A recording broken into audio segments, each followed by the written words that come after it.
Tata AC BS3 வண்டி நீங்க வச்சிருந்தீங்கன்னா, ஸோ அந்த வண்டியில வர காமன் ப்ராப்ளம் எல்லாத்தையுமே எப்படி ஃபிக்ஸ் பண்ணலாம் அப்படிங்கிறத வெஃபியோட இன்ஸ்ட்ரக்டர் பாலமுருகன் அண்ணா வந்து எக்ஸ்பிளைன் பண்ணுவாங்க. ஸோ அதை இந்த வீடியோ பார்த்து பயன்படுத்திக்கோங்க.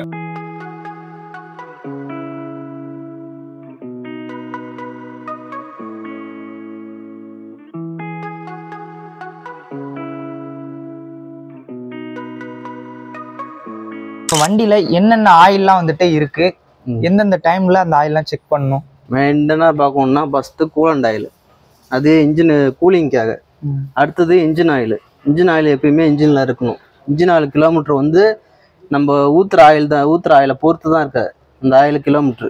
நம்ம இப்போ சும்மா நம்ம ஒரு கேஸ்ட் ஆயில் மாற்றணும் வச்சுக்கலாம். அந்த கேஸ்ட் ஆயிலுக்கு வந்து 10,000 கிலோமீட்டர் 7,000 கிலோமீட்டர் கொடுப்பான். நம்ம 10,000 கிலோமீட்டர்ன்றது 7,000 கிலோமீட்டர் 6,000 கிலோமீட்டர் மாற்றணும் இந்த டாடா ஏசியை பொறுத்தளவுக்கு. அதே மாதிரி கீர் பாக்ஸுக்கு ஆயில் கொடுத்துருக்காங்க. கீர் பாக்ஸ்க்கு ஆயில் இருக்கு. ஆமாம், கீர் பாக்ஸுக்கு ஆயில் இருக்குது. கீர் பாக்ஸ் வண்டிக்கு கீழே இருக்கும்.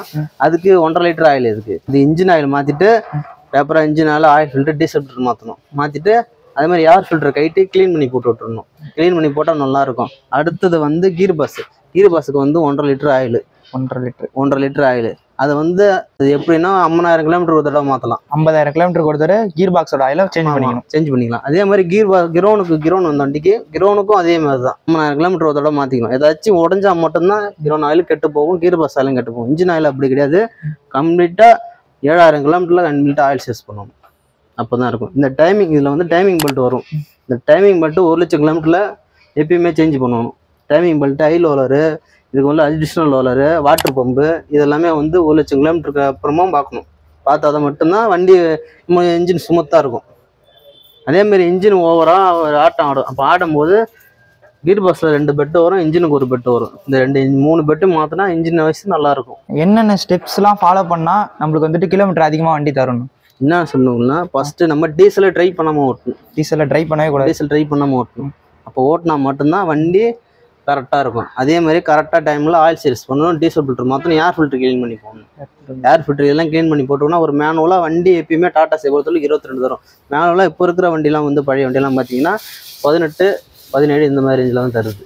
அதே மாதிரி பிக்கப்பு, மைலேஜ் இதெல்லாம் கரெக்டாக இருக்கணும்னா நம்ம ஆயில் சர்வீஸ் இதை பண்ணி ஆகணும். Oil service, diesel filter compulsory மாற்றணும், ஏர் ஃபில்டர் மாற்றணும். வண்டியோட பேட்டரி டெட் ஆகாமல் இருக்குன்னா நம்ம என்னென்னலாம் பண்ணலாம்? பேட்டரியோட டெட் ஆகாமல் இருக்குன்னா நம்ம அப்பப்போ வந்து ஆசிட் செக் பண்ணணும். Acid check. ஆமாம், வண்டியில் ஆசிட் செக் பண்ணணும்.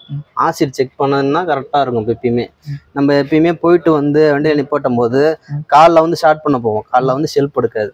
அப்போ செல்ஃப் எடுக்கலன்னா ஃபஸ்ட்டு பேட்டரியை செக் பண்ணிவிட்டு பேட்டரி நல்லா இருக்குன்னா, அப்படி இல்லைன்னா எடுத்துகிட்டு வந்து ஆசிட் போடணும். ஆசிட் மாற்றி சார்ஜ் போடணும். பேட்டரியை பொறுத்தளவுக்கு எப்பயுமே கீரில் எது சம்மந்தமான பிரச்சனை வரும், அதை எப்படி நம்ம தடுக்கலாம்? கீர் பாக்ஸில் கம்ப்ளைண்ட் வருதுன்னா கீர் பாக்ஸ்க்கு வந்து கிளட்சி வரும். இதுக்கு கிளட்சி நம்ம அழுத்தி போடும்போது கீர் பாக்ஸில் வந்து ஒரு மேல சத்தம் ஒன்று வரும்.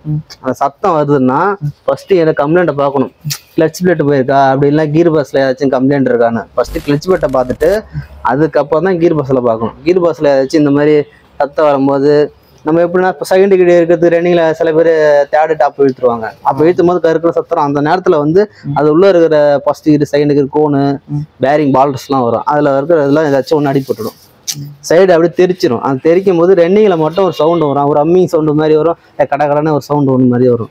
அது வறுக்காமல் இருக்கிறதுக்கு என்ன பண்ணணும்னா நம்ம எப்பயுமே வந்து கிளட்சியை வந்து கரெக்டாக பார்த்துக்கணும். கிளட்சி ஃபுல்லாக அழுத்தி தான் கீர் போடணும். எப்பயுமே அந்த வண்டியில் ஃபுல்லாக அழுத்தி கீர் போட்டால் மட்டும்தான் கரெக்டாக கீர் விடுவோம். அதே மாதிரி கீர் பாக்ஸில் வந்து ஆயில் கம்பல்சரி பார்க்கணும்.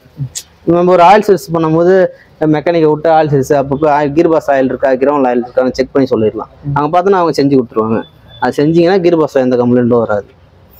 கீர் பாக்ஸில் வந்து அதே மாதிரி இன்ஜினு பிக்கப் வண்டி ரேஸ் ஆகுது, ரன்னிங்லேயே போயிட்டு இருக்கும்போது ரேஸ் ஆகுதுன்னா கீர் பாக்ஸில் பின்னாடி வந்து பிளேவீலில் கிளட்ச் பிளேட் வரும். இந்த கிளட்ச் பிளேட்டை கைட்டி கிளட்ச் பிளேட் மாற்றிங்கன்னா கரெக்டாக இருக்கும். நம்ம ரேஸ் ஆகுதுன்னு வண்டி இன்னும் போல நம்ம அழுத்திட்டே போயிருந்தா இன்ஜினுக்கு தான் ஹீட் ஆகும், டெம்பரேச்சர் ஏற ஆரம்பிச்சிடும். ஓகேவாப்பா? ஓகேதான். இப்போ வண்டி வாங்கி இப்போதான் புதுசாக ஒருத்தவங்க வண்டி வாங்கியிருக்காங்க. 6 மாதம் ஆகுதுன்னா 6 மாதம் கழிச்சு ஃபர்ஸ்ட் இதெல்லாம் செக் பண்ணியே ஆகணும் கம்பல்சரியா வண்டியில். அப்படின்னா என்னென்னலாம் செக் பண்ணுவீங்கன்னா?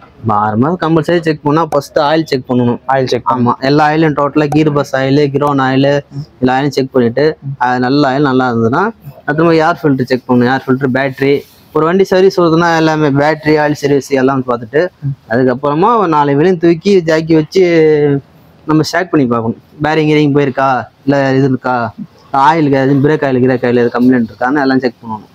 பிரேக் நிற்குதா, பிரேக் ஆயில் கம்மியாக இருக்கா, இல்லை ஏதாச்சும் வீல் ஏதாச்சும் இதாக ஆயிருக்கான்னு செக் பண்ணி பார்த்தா பார்த்துட்டு அதுக்கப்புறம் தான்